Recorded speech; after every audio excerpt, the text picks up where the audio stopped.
Hello and welcome to NoCB, a grand strategy podcast. This is Enigmatic Rose speaking, and I'm here with Father Loris. Hello, it's me.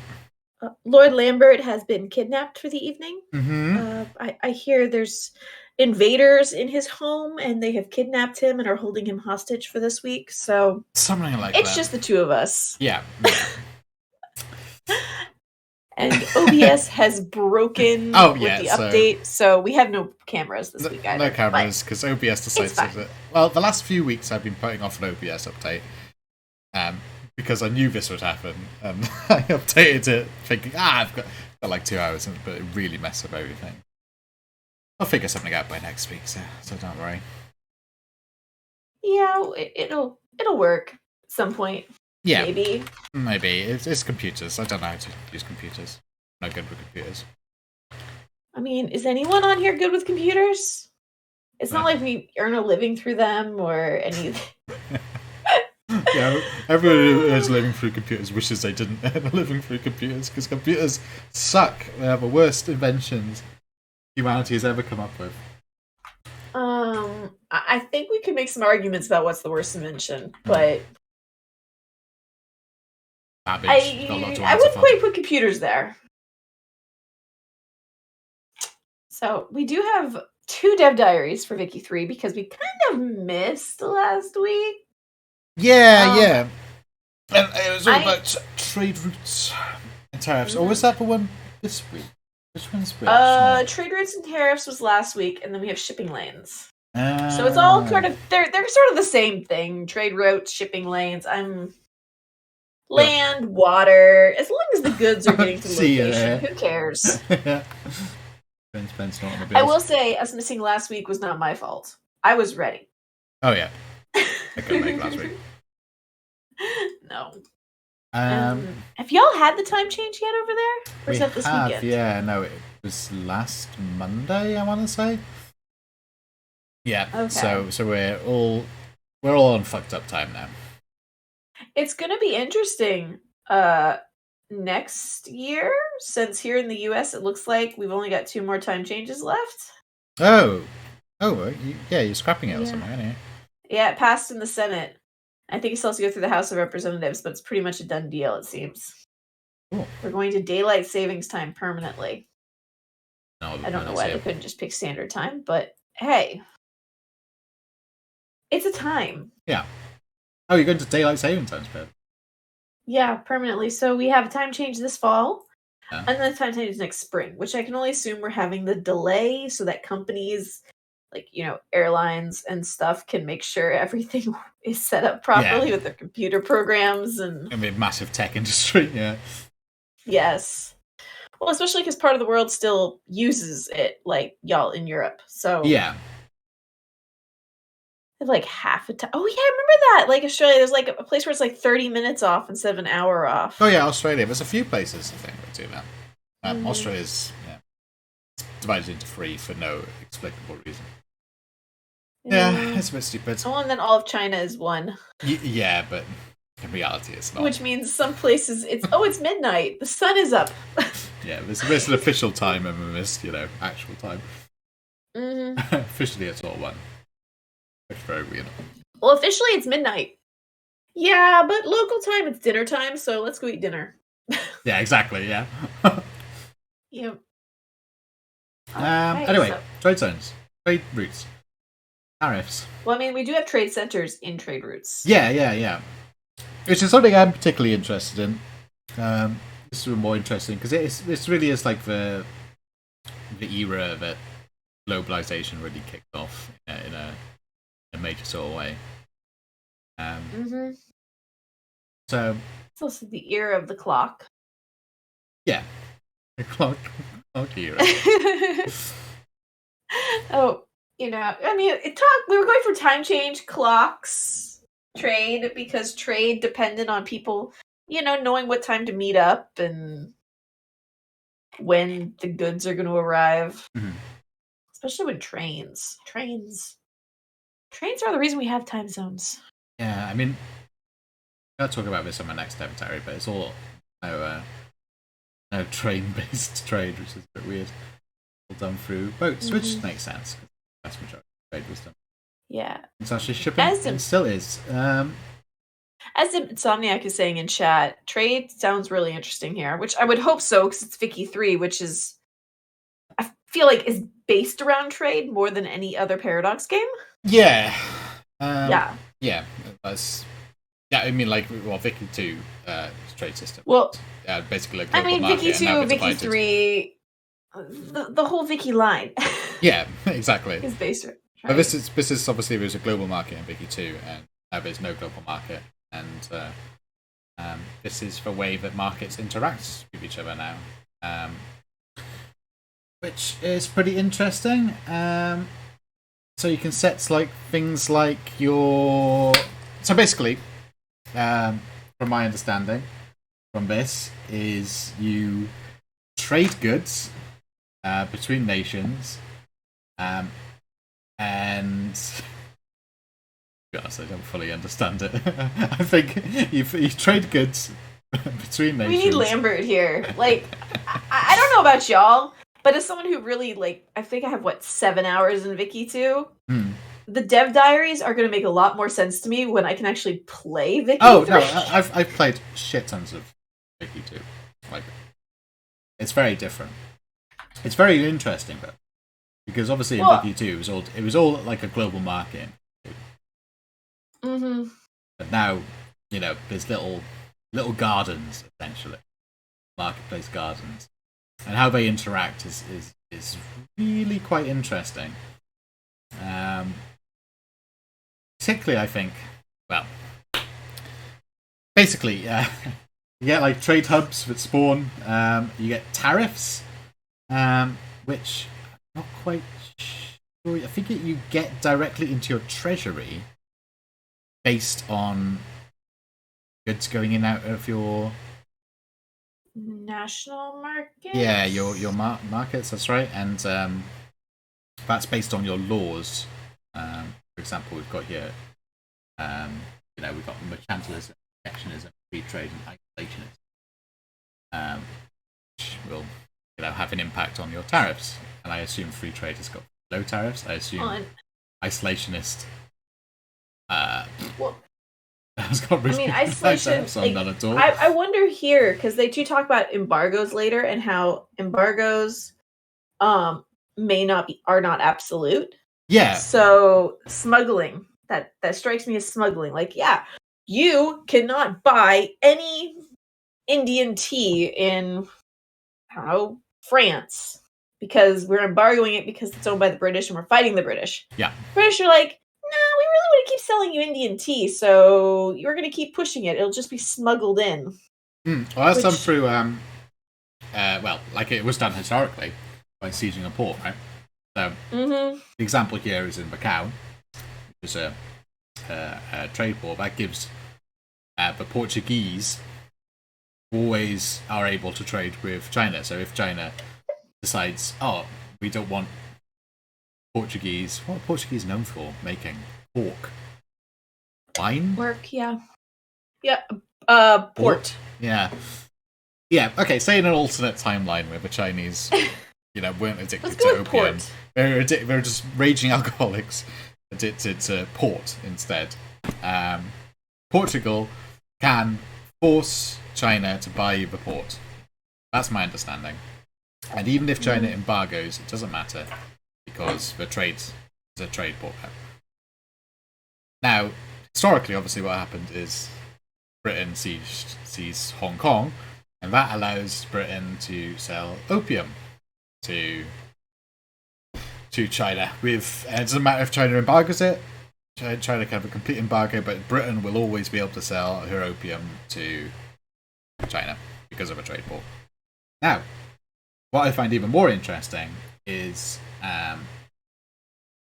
that trade centres looks like they employ people and earn money, which is rather nice. Quite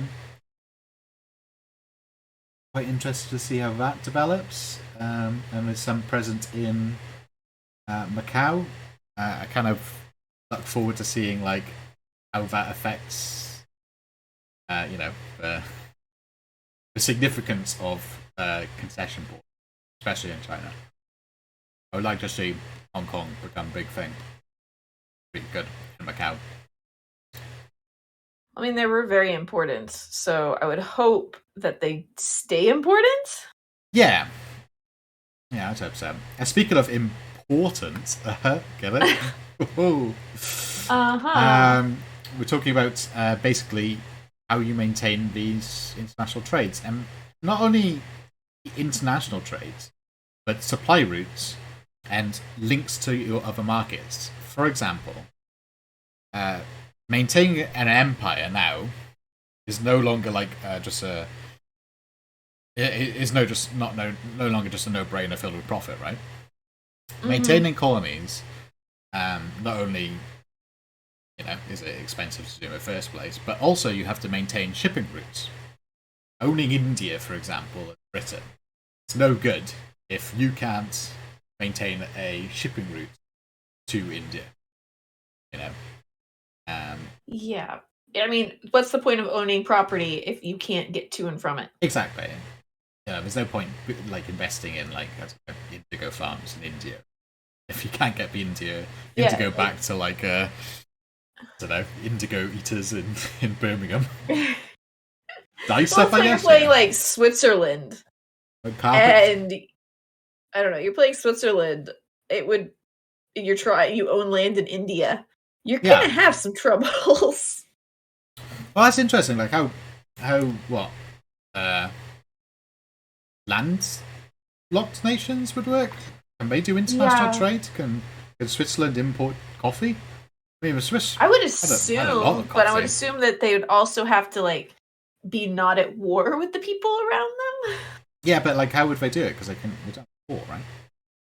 Maybe they'd have to like buy it from adjacent places. Well, right now we have trade centers, and we're talking about shipping lanes in the next dev diary. So maybe we'll get something equivalent. Oh, that's what I'm looking at now, like for shipping lanes. Oh yeah, that's. But maybe there'll be something for land. I don't know. Maybe. Because I mean, trade has always happened over land too. It means easier over water, but like, there's the Silk Road. Silk Road was active for hundreds of years. Yeah. Mm-hmm.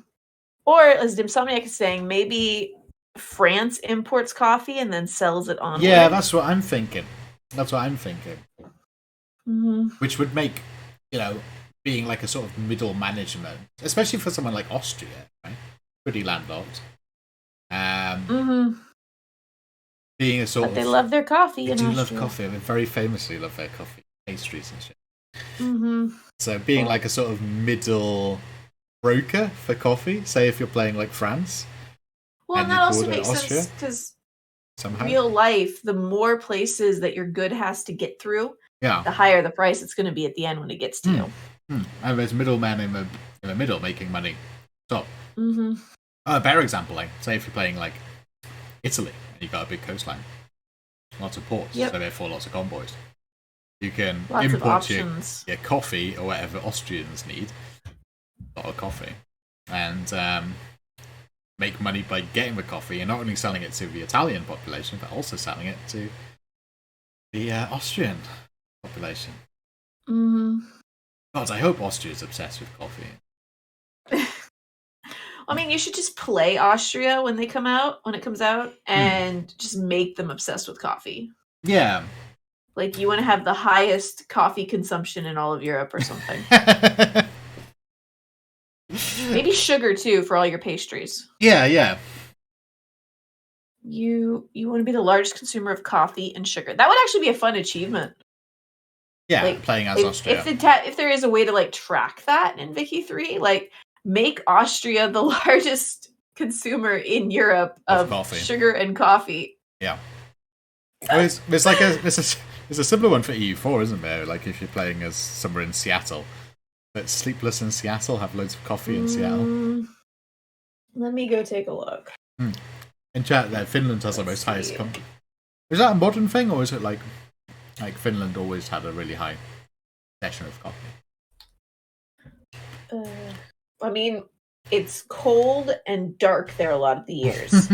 Coffee sounds like a really good option. Yeah, what are they known for? Yeah. So yeah, Sleepless in Seattle own 10 coffee-producing provinces and have your capital in Salish. That's it. Yeah. Mm-hmm. Sounds fun. Also, a nice play on that movie. Which is how they It's still a little bit of a creepy movie. Like the fact that she hears him on the radio and then gets obsessed with this man. I've never seen it, actually. I've never seen it. Have you ever seen An Affair to Remember? No. Okay, so I would honestly watch An Affair to Remember before Sleepless in Seattle just because they reference it a lot. But An Affair to Remember is basically two people who are in a relationship or on a boat across the Atlantic.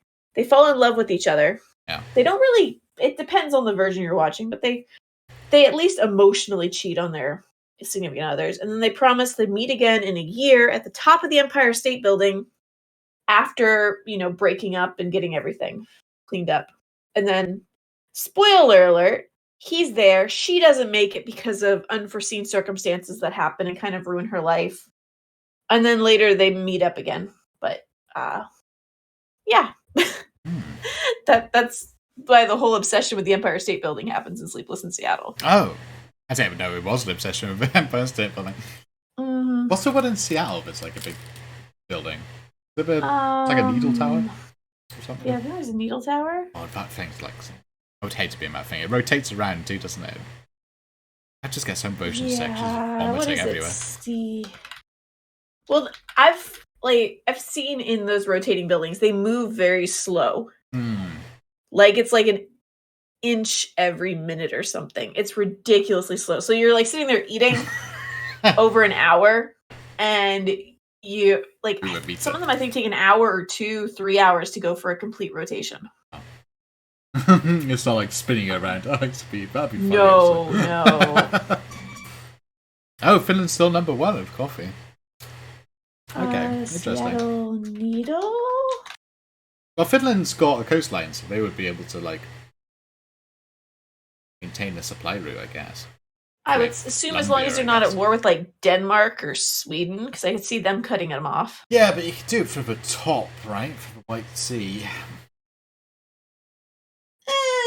For part of the year? Yeah, exactly.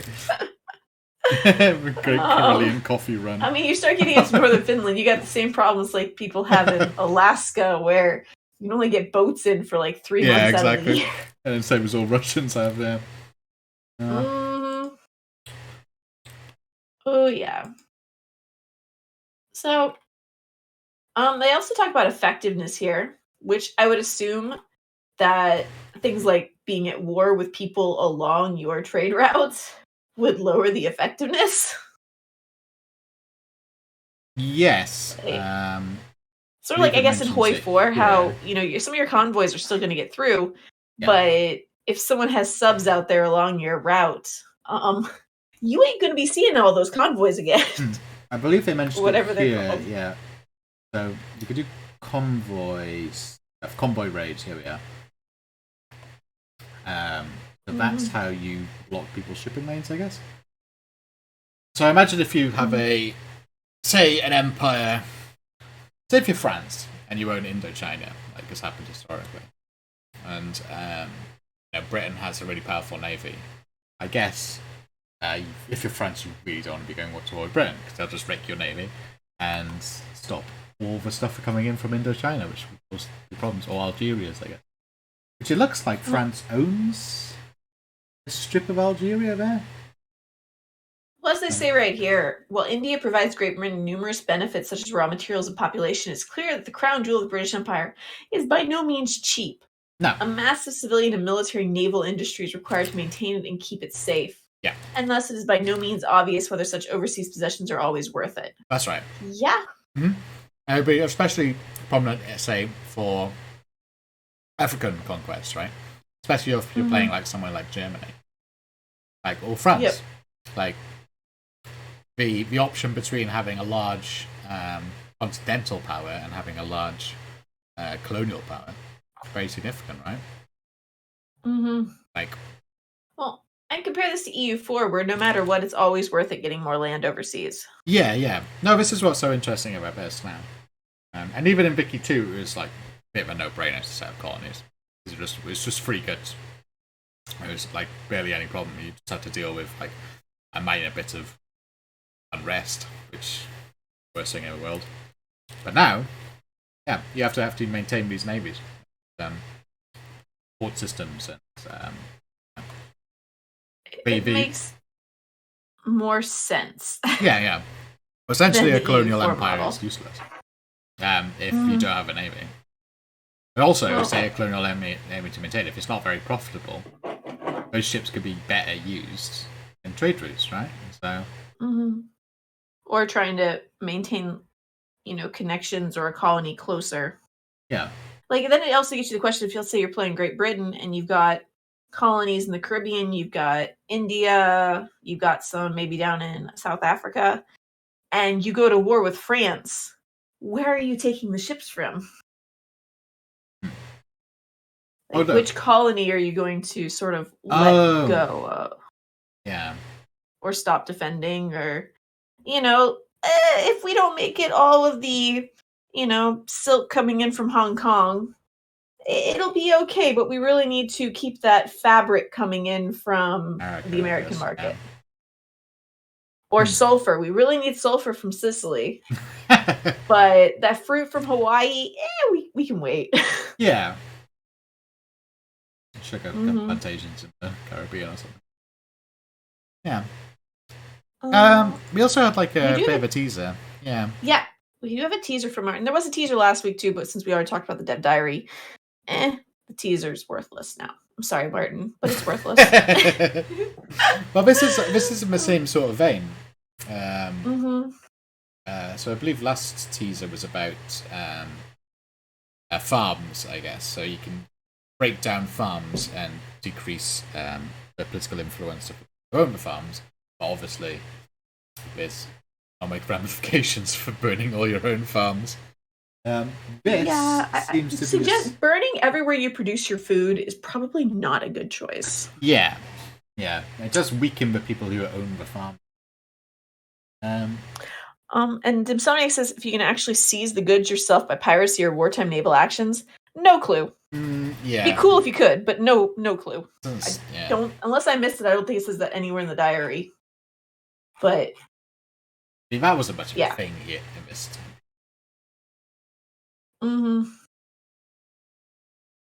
But so but you can change the sort of like populations that work in. For example, in this case, a university in Vienna can have a clerical education or a secular academia, and I assume where are you taking the country? Well, I think it's supposed to do with like the political power that they hold. I assume, like I would assume that. Because if you're having most of your population educated by church people, then I would assume that the church gains more power. Yeah. Because, they aren't learning anything that goes against the church. Yeah, or in a similar way to like last week's teaser, like since all the farms were destroyed, there's less like farm owners to be politically viable. If you get rid of clerical education, burn the farms, then you don't have to burn the farmers, and you don't have to worry about them. Exactly, and in a similar way, if you're worried about the power of a priesthood, kicking them out of their jobs, probably will make them angry. But wasn't like Oxford originally taught by monks? Yeah, there's loads of different colleges in Oxford. Well, I know, but we think of the original Oxford that's been around for 1,000 years or whatever. No, like Oxford is a collection of colleges, like, Magdalene's or whatever, and I don't know the colleges of Oxford. There's loads of different colleges, and some of them were set up secular, and some of them were set up in religious ways. The original ones, though, were all OG, religious, I believe. Yeah, OG, Cambridge, and Oxford. Both, Yeah, it's been teaching at some form from 1096. Yeah. when and then it grew in 1167 when Henry II banned English students from going to the University of Paris. So he should have. Yeah, but I thought it was pretty much controlled by religious or taught. There may have been secular people working there. No, it was still a very religious organization. Oh. It was set up during the times of the Catholic Church, right? It was never a Catholic institution. No, but I still think it was it wasn't part of the Catholic Church, but it was still a very religious institution, I thought. Yeah, it's very religious. Because, monks were the people that had the time to study. Oh, it was never an abbey monastery. No, but I thought monks. Maybe I think it's somewhere else. Abbeys are normally where the monks were at. No, well, yeah, abbey, but monastic. No. It was for secular education for middle class people.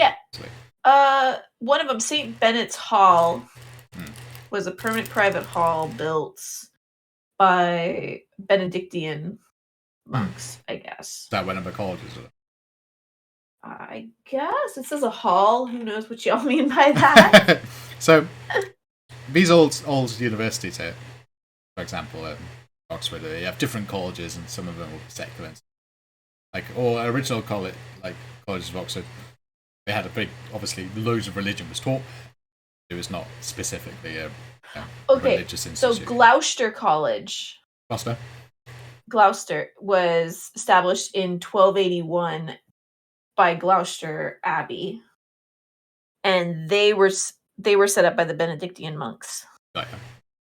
So that was a full religious college. That makes sense.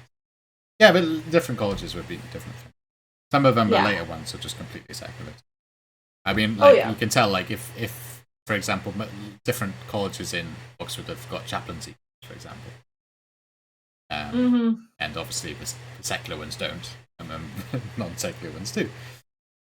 They're all mostly Anglican. I think there's some Catholics about that. Well, and of course, the place is very different than it was 1,000 years ago. Yeah. Yeah, so that's something you can do. You can basically seize jobs off some people and using secularization, I guess. Universities. Yeah. Anyway, CK3 has a bit of an update. You know more about this than I do? Yeah, it was just a tidy little update. Game balance, because there was an issue where vassals would have a truce with their liege and then would still join factions and join rebellions, which they're not supposed to be able to do that if they have a truce. Yep. That's part of a truce. That was one of the bonuses of fighting a big rebellion and, defeating it, is that all the nobles that fought it, even if you released them from prison, they had a truce with you. Yeah. So, there's some little things. Country title macros in Korean. Interesting. More things not being translated into Korean. Crash for map editors. For people who are modding. Other fixes. Holy orders can no longer raise themselves in wars without a hostile faith participant, even if they are somehow allied in the war. I love this, that Ivar's sons were older than him in the bookmark screen. that is some interesting, that's some interesting math. There's some time going on there. Ivor was born on a leap year. That's what happened. The Turkish Eagle achievement culture criteria is not required branching directly from Turkish or Greek anymore, which I think that's an achievement I have not. I don't think I've gone for it. Oh yeah, it's form a hybrid. Yeah. As a Seljuk count in Samosta, form rum and create a hybrid culture. Yeah. Between Oghuz and Greek. So yeah, you don't have to be one of those now. Maybe it allows hybrid cultures that exist. Say if you wanted to hybridize Persian and Turkish before you do the Greek and Turkish. Which arguably probably historically happened, I guess, if you want to be the Seljuk Turks were very Persianized. I think so. And then fix some unnatural looking shadows in certain courtroom setups. Oh, cool. Which is all for the good. I haven't played it from the last one. There's tribal courts now, isn't there? Yeah, there's tribal courts. They're a special type. They're very basic, and you can't fund because you know how there's like 5 settings for each sort of form of funding. Yeah. There's only 3 for tribal. Okay, so it's like Abby's first court. Yeah, you can't do as well. And if you do feudalize, you still have access to tribal unless you change it. And it does have some other bonuses, but again, because you can only go up to, was it 3? You are not guaranteed to get a level 10 court unless you get some truly spectacular items.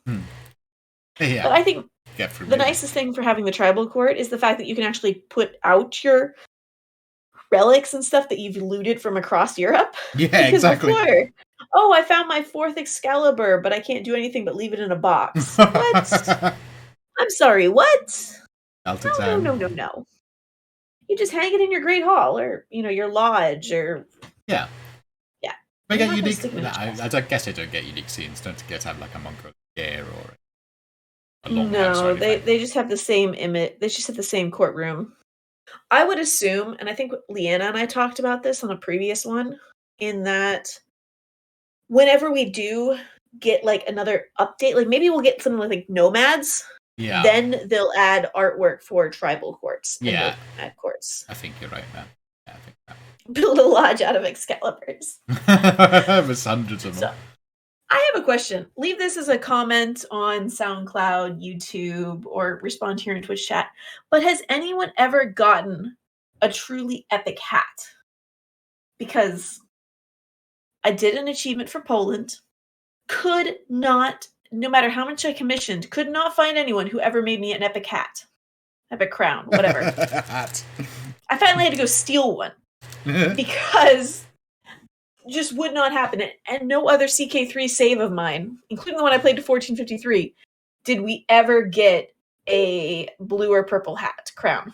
There'll be somebody who's like exclusively got those. There'll be somebody who's like every That's single true, player, but every it's just... single player. Somebody...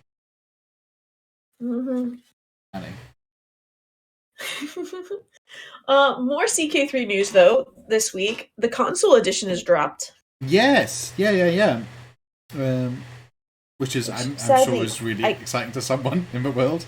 Yes. Well, I know a bunch of people have pre-ordered it, and it looks like it's pretty cool. Sadly, I can't play it because the newest console I have in my house is like a PlayStation 3. Yeah. I don't have any consoles. Oh no, I got a Switch.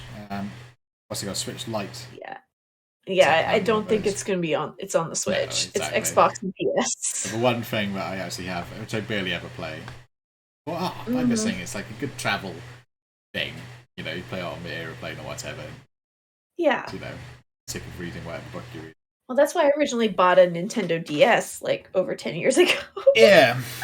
I think I bought a DS for the same reason I bought Switch, actually, just to play fucking Animal Crossing. Just basically.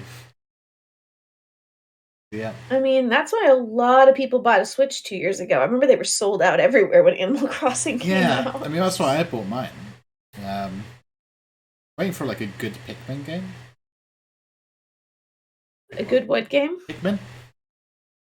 Hitman? Oh, Pikmin. Has he ever played Pikmin? Pikmin? No. Oh man, Pikmin was great.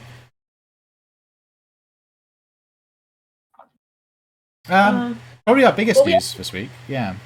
Yeah, there's more CK3 news. Oh, of course. So, a while back, CK3, they made a TikTok account. Which was cool. But all they did the first few times was, like, the first 3 videos were Troy giving... He's the community ambassador. Community manager for CK3. And he was giving updates, weekly news, which is nice, but it's not really a format people go looking for on TikTok. It's more of a YouTube format, or like for Twitter. And then they put some clips from official streams, which they all did okay. I mean, they got several hundred likes. One of them peaked at 11,000 views. But this past couple weeks, they got Stayuki. Am I saying his name right? Stakyui. He does YouTube or Twitch as well. Right. I think he has a different name on Twitch. Maybe Stakyui. Is it Stakyui? I don't know. Yeah, it is Stakyui on Twitch. He's partnered here on Twitch. Right. He's also on YouTube and stuff. But they got him to make some history videos. Right. About CK3. Which are actually very, very good and entertaining. And it's content he usually makes for his own TikTok account. Right. But now they're paying him to make it for the CK3 account. Okay, that's good show, sir. Good show. Yeah, I mean, I don't have TikTok. You know TikTok. I have no idea. Yes, I know TikTok. Which actually, it's you can't do it on computer, but I'm one of the 10 people that CK3 is following. Yay! I don't know if I can. I'm scared. I'm not sure if that's a claim to fame or not. I'm scared to click anything because it's probably going to break. I'm not going to. I don't know. I don't know TikTok at all. Yeah, it doesn't let you see who they're following, and you're not like logged in and stuff. It's like Instagram levels of views. Achievement unlocked. Pretty good. Not bad reach, I guess. Mm-mm. He's like short. And then they put 2 of the T-Pain. Oh yeah, T-Pain. To do. Yeah. A man I don't know, but I have been told is famous and does music? Question mark. He does stuff on YouTube. I didn't really know him before this. Like I recognized the name, but I didn't really know anything about him. But it is quite humorous. If you open up his the T-Pain CK3 family tree, and we just play that video for a moment. Yeah, you can click it. It'll be fine. It'll be really loud. All right, guys. How's it going? Good morning. Hi, I am Sir T-Pain the Third. Turn it down. So I am the son of T-Pain the adulterer. How you guys doing this morning? What's up? Yo, what up? I've gathered us all here today because somebody has killed our cousin, T-Pain, the holy saint of Tallahassee. Hey, look, did we already ask Prince Payne the Kingslayer? Because that seems like an obvious choice. Well, obviously, but he's off shooting cops. Nice, cool, all right. Is he a YouTuber or like, I don't know? No, okay, so he's a. I'm so ignorant of like pop culture. He's an American rapper. American rapper, okay. Certainly don't. 2 things I just don't know anything about. That's America and rap. So combination of those 2. Completely, that's my pay grade. Apparently, though, he stopped making music in 2014. Okay. Now makes CK. And now he makes videos for Paradox. Yeah, that's cool. That's cool. I'm a bit too much of an old fogey to understand TikTok. T-Pain. But he joined the Masked Singer apparently at one point. He won it actually as Monster. Is that a dating thing where they all have to dress up as furries? No, Masked Singer. It's a singing competition, but everyone's wearing masks and costumes. So you can't judge by appearance. I've seen that. Yeah. And some of them are famous people already, and some aren't. And right, okay. No, I think even before that came to the U.S., Korea had a version of that show. I remember watching years ago.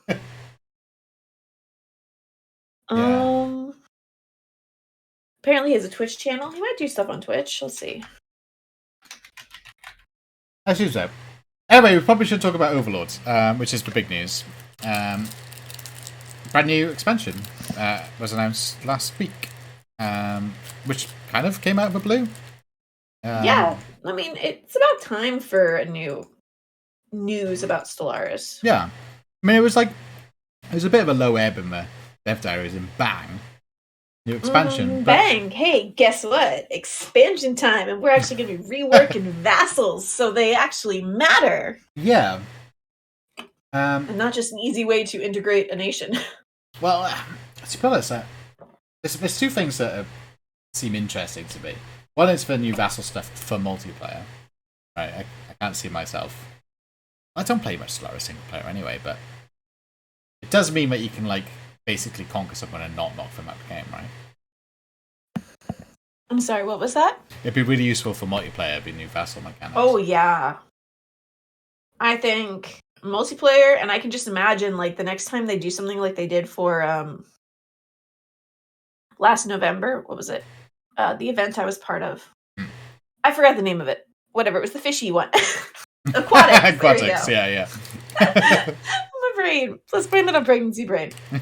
But the whole story that came of that and everything, I could just imagine how it will be with this. Because, like, I was made a vassal at one point, and it was literally just so I could get integrated and die. Mm-hmm. Imagine how the story would be if we had Overlord. Yeah. And we have Alfrey in chat saying, Overlord's pretty awesome, IMO. Disclaimer, I'm working on it. I mean, you're just patting your own back there, huh?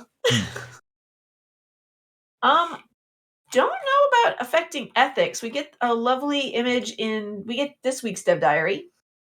If Loris we'll probably be switching back and forth between the two. But for this week's Dev Diary, it shows the subjugation like setup. So diplomacy, or they have limited freedom, restricted, independent, expansion. Mm-hmm. So you could even potentially expand as a vassal, which could be really cool in multiplayer. Yeah. I mean, the feudal society thing now far more. Mm-hmm. Yeah, because right now I've never really done much with vassals. It's just like the most it might be is a way to easily integrate an entire nation rather than just munching on them a little bit at a time. Yeah. It was kind of an system. Yeah. And then here you can also determine how much of every good they have to give you. Yeah, so you can really fine tweak the tributes basically. Like I could see it working. Let's say multiplayer, you are a little techie person, and you're squeezed in between two empires that are very good at rushing early on because they're militaristic. Yeah. And you might be able to beat them eventually once you get your tech far enough ahead. But until that point comes, you're in a rather delicate position. So you approach one of them and you say, hey, I would like to vassalize myself to you. Mm-hmm. And I will tribute, I'll give you some research. I'll give you lots of research and some resources, but I still have, independent diplomacy, expansion permitted, but I'm just giving you goods and in return you protect me. Which is a protectorate, I believe, is it? Because in the previous one they showed there's three types. We have the image of a shield with 4 circles, and then we have like a red mineral, and then a blue eye. Which I would assume the shield is more of a protectorate. The red, like, they just give you lots of resources. And maybe blue is they give you intelligence or something. I don't know. But also you can pledge secret fealty. Yeah, which I did quite understand the secret fealty thing. So, are you their vassal if you pledge secret fealty? Do other people see if you're a vassal? Disloyal vassals will look for ways to be free of your tyranny. Yeah. So let's say I'm vassalized to you, and you're not treating me very nicely. Yeah. We get attacked, you don't really do a good job. So I approach one of your rivals and say, I'm going to swear secret fealty to you.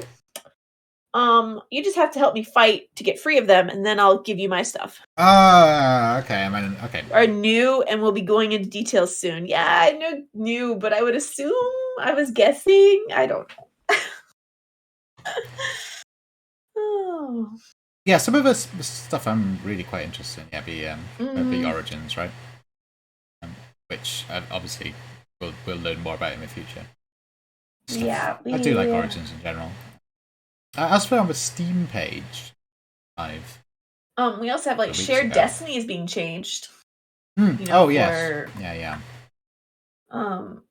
Not only more envoys, but subjects do not suffer monthly loyalty penalties when you have multiple subjects. Yeah, it would be a no-brainer if you're playing a more feudal realm or a more dominating wide realm, right? You're playing Vassal Swarm. Yeah. Which that might even be like a viable way to play even in single player is to try to do a Vassal Swarm. Yeah, I imagine. But what else we're getting is 5 new origins in Overlord, including one for Hive Empires. Yeah. Looks like possibly 3 new enclaves because there's 3 images there. 3 like a new megastructure, other new constructions, a network tying the galaxy together with your capital and center. Does that mean we're getting trains? Like, is a train network coming to Stellaris? I mean, okay, if it's a train system of hyperlanes or whatever, I don't know. I am sold completely. Like, I'm interested in this like from a multiplayer standpoint, and I'm interested in new things. I barely ever play wide, but I will probably, end up like I'm always the one in a situation where I'm normally the one who's getting stomped on in multiplayer because I'm not very good at Stellaris. So now I can play as a sort of vassal. You just vassalize yourself to someone, like play with DJ and vassalize yourself to him. Yeah, exactly. So I'm interested for that. But man, if you build a bloody international webway of choo-choo trains, I'm fucking over the moon about this. But I don't know. We'll find out. Exert your influence and build a network tying the galaxy together. I don't think is directly related to rail infrastructure. Probably a diplomatic thing. Probably not. It just sounds fun. I wish, but alas. Yes. There's not much more. Normally, when something goes live on Steam and Pyrox game, there's a lot of bullet points, and you can glean some extra information. So, looks around for that, and much. And there's still no price listed or release date. It just says coming soon. That's right. Coming soon, like always. TM. That is a new alien image, though. If you go to the Steam page, I'm pretty sure. Or am I just forgetting that look? Because maybe I just never check it. It's like a red hooded dude if you're on the Steam page. Yeah, but he came with the classics. Okay, maybe. Yeah. Remember. But yeah, look at the gateway. Like, that looks like a gateway, but it doesn't look like a gateway. It's something else. If you see, like, the ships are flying into it, but that's not what gateways look like. Whereabouts on the Steam page? Yeah, the Steam page, second image, 2 of 4 screenshots. Yes, yeah. Like, it does look like a gateway, actually. And then we have this ring around a planet. Like, it looks like a ring world and a the mass thingy-majigger for black holes, like a mix of the two. Yeah. Now, these two megastructures do look interesting. If that is a webway sort of thing, that would be cool. There's also some more info teased and given out in some of the YouTube videos that they've put up, Alfred is saying. Okay, we'll have a look at those later in the week then. I'll be trying to suck information out of the diaries and the Steam page. This tells you how much I do Paradox games. I scroll down. More DLCs from this game. In library. More for Paradox Interactive Official. In library. So, the other thing we should mention too, the other bonus to being a vessel is you can get invested in a similar way to like corporate overlords, right? You can get loads of different bonuses. I won't go through every single one of the buildings. You can take diary yourself, but there's basically something that you can invest in. Sometimes advantageous for your vassals. Sometimes they take a little bit from your vassals and give it to your overlord. So you can. Depends just how benevolent you want to be. Yeah. Do you want them to try looking around for a new overlord?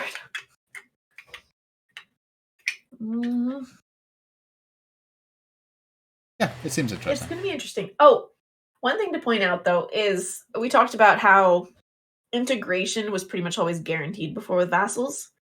It said here, as a major change from current gameplay, there are no vassalation contract presets that have integration enabled by default. That's right. It must be explicitly turned on in contract negotiations. Which I imagine in the AI's case just means sucking up, and in a player's case means no. Yeah. What happened? Alfred says there were 20 buildings overlords are built. Okay, cool. Whew, that's a good amount. Okay. I was expecting like 6. Yeah. I mean, that is more than corporates have, I believe. Corporates have that many. I think Torfits have like 14, 15. Yeah. Yeah. Well, also there's some corporate-specific Overlord buildings, I should say, along with hive mind. Yeah, maybe there's some hive-specific ones too. Yeah, or like, robotic. Into hive. Mm-hmm. You know, we have not had as nearly as many tangents as I thought we would. No, we've been pretty succinct, actually. Not bad at all. Good job. Well, I spent more time on Vicky 3 if we had Lambert with us. Yeah, and probably we were talking a little bit about Warhammer updates, but I don't think very... Yeah, if Lambert was here, yes, we'd be spending lots of time talking about Warhammer. Well, there's not much news about Warhammer, actually. We'll probably talk a little bit about it next week. Making a few changes here and there. There's recently been plans for a patch that fixes a lot of problems people have had with the game. But we'll probably talk about Lambert next week. Because you're not a big fan of the old Warhammer, are you? Well, I've never really played it. I really don't know much about it, so... Yeah. And from what I've heard, it sounds like a very deep and cool world, but I've never really felt the urge to go diving into it. Yeah, that's fair. It's not for everyone. Mm-hmm. All right. Plus the Total War games, I have tried playing them. They're solid, but they just, I don't know. Like, the gameplay just does not grab me. Yeah. And, they're alright. They're quite fun. I think I prefer Paradox games. So, yeah, what have you been up to this week? I was playing some Sims last week, and Core Keeper. Core Keeper's a lot of fun. It's like a top-down Terraria. It's still in early access. Right. But it's really fun, in my opinion. Core Keeper's on Steam. Go check it out. Mm-hmm. You can play with up to 8 players in your world. Oh, it's multiplayer. Okay. Uh-huh. So I'm doing some multiplayer with Pat Adams. Cool. All right. Who also streams his side. Yeah, no, I'm always interested in multiplayer games, especially. But it's like Terraria. You start with you can pick your background, so you might start with nothing, or you could pick that you were a farmer or a hunter or whatever. Which it doesn't really matter because it just basically gives you a little leg up in the beginning. Yeah. You level up skills and you go down and take out bosses. We just finished the whole inner ring and activated the core, and now we're going on to the outer ring, where I'm assuming the bosses are much scarier, but there's this whole creepy bug area where the walls pulsate. Oh, okay. Yeah. Can you build and stuff? Every time you put torches down, the bugs go and pick them up again. I assume you can build stuff. Oh yeah, you build a whole you build your whole base, like Terraria. Okay, cool. Mm-hmm. It's a lot of fun. I didn't play much Terraria. I played a fair bit of Starbound. Yeah, it's so similar to Starbound, Terraria. The whole dealio. So you have the one thing that's cool, they have a cartography table, so you're playing with multiple players. Once you get I think it's iron, you have to get several levels in with materials. You can build a cartography table. And once you go to that, other players who are playing that game can go to it and they get your whole map. Oh, cool. So you can share your explorations, which is so nice. Oh my lord. Yeah, that's pretty. So nice. Yeah, it's fun. Mm-hmm. It's a lot of fun. It only came out a couple weeks ago. I've dropped about a little less than 20 hours in it. And we're probably about halfway through the content. But then again, it is still early access, and there's biomes they're talked about they haven't even added yet. So. Okay. Mm-hmm. Yeah, I'll check it out. So what have you been up to, Loris? Doing a bit of drawing, doing a bit of painting, sorting out some bookshelves, mostly DIY stuff, and a little bit of commission work. How's your staircase doing? Good. Staircase is pretty much done on it still for a while.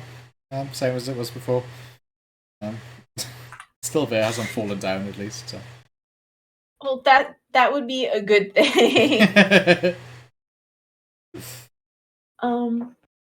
Yeah. All right. So if you want to continue to watch NoCB podcast, We go live every week on Twitch. Just follow us on our Twitter account, and you will get updates on that. Mm-hmm. And then our VODs get saved here on Twitch. They go to YouTube, and then Laura's here is supposed to be editing our audio to go up on SoundCloud, Spotify, iTunes, Stitcher. He has promised to do that this week. Yeah. A bit of a... The last few weeks, we apologize if the audio was not great there. I just uploaded the raw audio. It's better than not getting it uploaded. It's just I'm learning the editing. Yes, because Leanna did that before for us. Yeah. So there's a little bit of a hiccup, but don't worry, we're going on. Yep. So all good. All right. Thank you so much for hanging out with us, guys. Yeah. And pray to whatever God, because the Rosebud just slept through the entire podcast. Wow. Like, he's still in bed sleeping. That's impressive. That is a first. All right. Alrighty. Have a lovely evening. Bye, guys. Have a good night.